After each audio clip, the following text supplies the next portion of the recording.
Courtney Clenney was making close to $2 million a year. She lived in a penthouse. She had 2 million followers. By every visible metric, her life was working. And then she stabbed her boyfriend in the chest. This is what the evidence actually shows.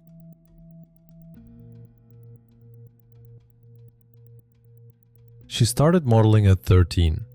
Bikini competitions in Texas, small film roles, brand deals. By her mid-20s, she had built something real, a following of 2 million people on Instagram. An OnlyFans account that, according to her own tax returns, generated just under $1 million in 2020 and $1.8 million the following year. The way the platform works is worth understanding for a moment. It pays you based on how many people are willing to subscribe, tip, and keep coming back. Which means your income is directly tied to how consistently you can hold someone's attention. She was very good at that.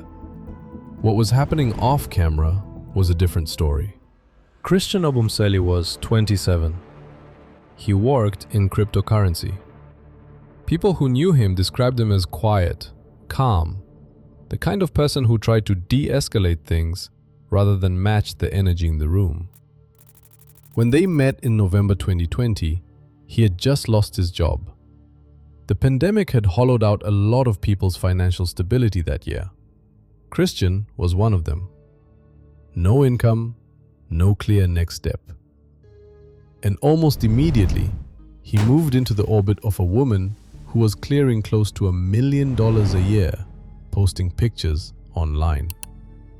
From the very first day, there was only one person in that relationship who could walk away financially intact. It wasn't him. They were living in a 3-bedroom apartment, $10,000 a month, funded entirely by Courtney's income. The neighbors noticed them fairly quickly. Police were called more than once. What prosecutors eventually documented was a pattern. Courtney allegedly hit Christian with a phone, spat on him, stabbed him in the leg on a separate occasion, sliced his lip with a knife. In Las Vegas in 2021, she was arrested on a battery charge and reportedly told police she liked throwing things at him. Christian recorded the conversation on his phone. She was talking to the man she would later claim to have been afraid of. At 4:46 p.m., neighbors called building security about a disturbance.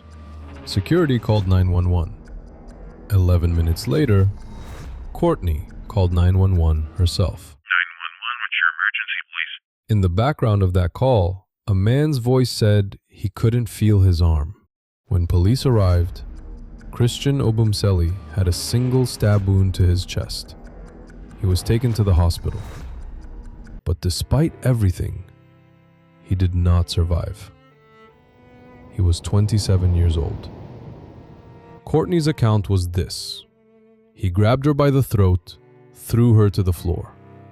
She picked up a kitchen knife and threw it at him from 10 feet away. Panic, instinct, self-defense. The medical examiner's findings did not support that account. The knife had entered Christian's chest 3 inches deep, piercing a major artery. The wound was consistent with a forceful downward thrust. It was not consistent with a knife thrown from 10 feet away. When police examined Courtney at the scene, she had no visible injuries that matched the attack she had described. Days after the incident, prosecutors allege Courtney transferred $1.1 million to her father's bank account. Investigators found a group chat between Courtney's parents and members of her legal team.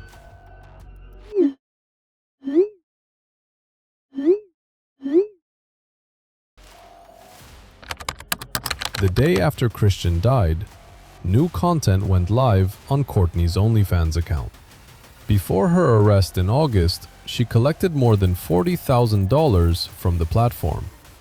She was arrested in Hawaii, where she had been in treatment for substance abuse and PTSD. Extradited to Florida, she has been held without bond since August 2022. There are things about this case that are genuinely unclear.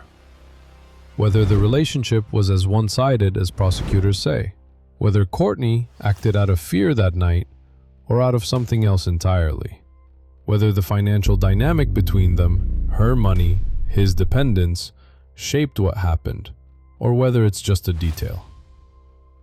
What isn't unclear is what the medical examiner found. A 3-inch wound, a major artery, a forceful downward thrust. But the big question remains. Was Courtney Clenney a woman who feared for her life in that penthouse? Or was she the most dangerous person in it? Drop your thoughts below. Smash subscribe. Cheers.